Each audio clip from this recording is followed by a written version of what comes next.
Halo guys, perkenalkan nama saya Widya Simamora dengan NIM 15201141371 dari kelas pariwisata 2. Dalam video ini kami dari kelompok 9 akan menjelaskan 10 pasal kode etik pariwisata.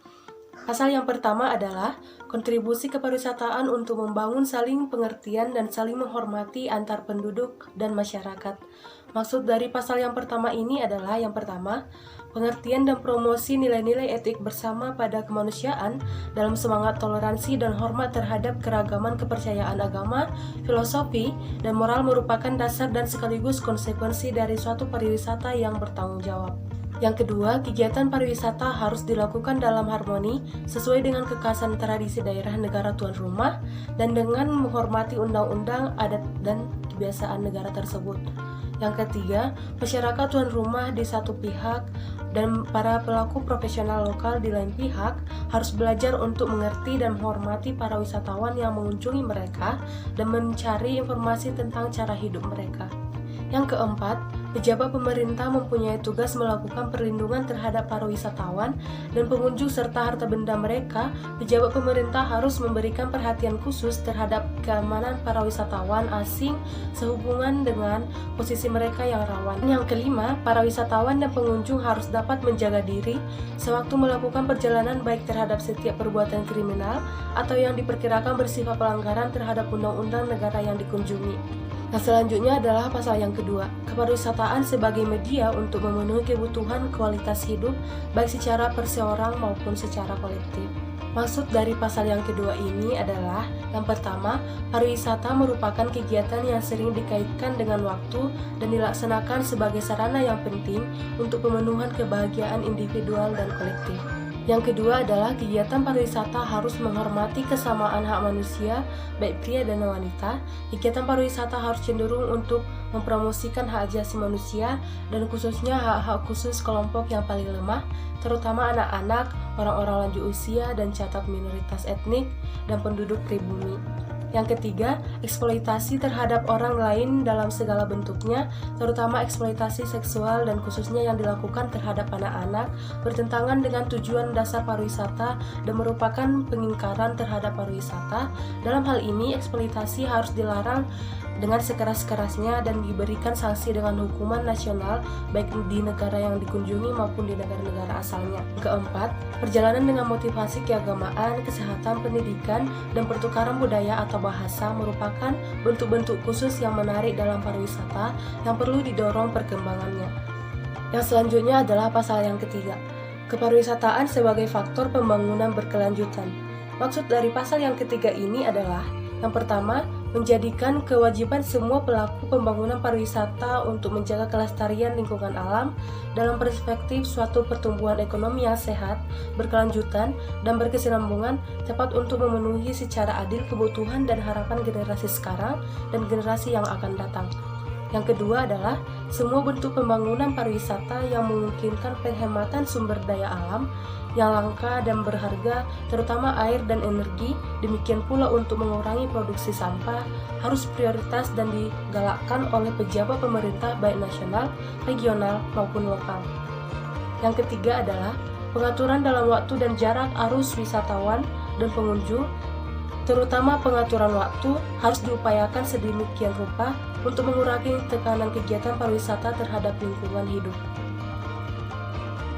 Kode Etik Pariwisata Pasal 4. Pariwisata, pengguna warisan budaya dan berperan dalam kekayaannya.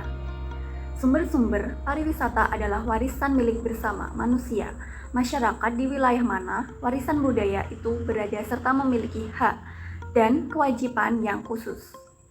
Kebijakan dan kegiatan pariwisata harus diarahkan dalam rangka penghormatan terhadap warisan kekayaan seni, arkeologi, dan budaya yang harus dilindungi dan diserahkan kepada generasi penerus. Pemeliharaan secara khusus harus diberikan guna pelestarian dan peningkatan. Kode Etik Pariwisata Pasal 5. Pariwisata kegiatan yang bermanfaat untuk negara dan masyarakat yang dikunjungi. Penduduk setempat harus diikutsertakan dalam kegiatan kepariwisataan dan secara adil menikmati keuntungan ekonomis, sosial, dan budaya. Kebijakan pariwisata harus diarahkan sedemikian rupa agar dapat meningkatkan taraf hidup masyarakat setempat di wilayah yang mendapat kunjungan dan memenuhi kebutuhan. Kode Etik Pariwisata Pasal 6. Kewajiban-kewajiban para pelaku pembangunan pariwisata. Para pelaku profesional di bidang pariwisata mempunyai kewajiban untuk memberikan kepada para wisatawan suatu informasi yang objektif dan jujur tentang tempat-tempat dan tujuan, kondisi perjalanan, penerimaan, dan tempat tinggal. Pemerintah mempunyai hak dan kewajiban, khususnya dalam keadaan krisis, untuk memberikan informasi kepada warga negara mereka tentang keadaan yang sulit atau bahaya yang dapat menimpa para warga negara itu pada waktu mengadakan perjalanan di luar negeri. Hak atas pariwisata dan berwisata. Kemungkinan untuk memenuhi keingintahuan baik secara langsung maupun pribadi untuk mengenal dan menikmati kekayaan planet bumi merupakan suatu hak terbuka bagi seluruh penduduk dunia. Keikutsertaan yang lebih luas dalam kepariwisataan nasional dan internasional harus dipertimbangkan. Hak universal atas pariwisata harus dilihat sebagai konsekuensi logis dari hak untuk istirahat dan bersenang-senang yang dijamin oleh pasal 24 Deklarasi Universal Hak-Hak Asasi Manusia dan pasal 7D Fakta Internasional tentang hak-hak ekonomi dan sosial dan budaya. Wisata sosial terutama wisata asosiatif yang memungkinkan memenuhi keinginan penyakit besar orang untuk memanfaatkan waktu luang, melakukan perjalanan dan liburan hendaknya digalakkan dan dikembangkan oleh pejabat-pejabat pemerintah. Kebebasan perjalanan wisatawan. Yang pertama, para wisatawan dan pengunjung harus memperoleh keuntungan dari pemenuhan undang-undang internasional dan peraturan nasional, kebebasan bergerak di dalam negeri dan dari satu negara ke negara yang lain, sesuai dengan pasal 13 Deklarasi Universal Hak-Hak Asasi Manusia. Mereka harus diperkenalkan masuk ke wilayah-wilayah transit dan tinggal. 2. Para wisatawan dan pengunjung harus diperkenankan untuk memakai semua alat komunikasi yang tersedia internal atau eksternal. Mereka harus memperoleh pelayanan segera dan kemudahan dalam keperluan administrasi setempat, hukum dan pelayanan kesehatan. Mereka secara bebas boleh menghubungi pejabat konsuler atau perwakilan negaranya. 3. Para wisatawan dan pengunjung mempunyai hak sama seperti warga negara di negara yang dikunjungi, terutama apabila data dan informasi itu disimpan dalam bentuk elektronik. 4. Prosedur administratif yang berkaitan dengan lewat batasan negara baik yang berasal dari negara-negara maupun hasil persetujuan internasional, misalnya visa, kesehatan dan formalitas kepabeanan harus disesuaikan sejauh mungkin yang maksimal dalam berpergian dan pencapaian yang luas terhadap kepariwisataan, pajak-pajak dan beban khusus memberikan beban industri pariwisata. Persaingan harus dihapuskan atau diperbaiki secara bertahap. 5.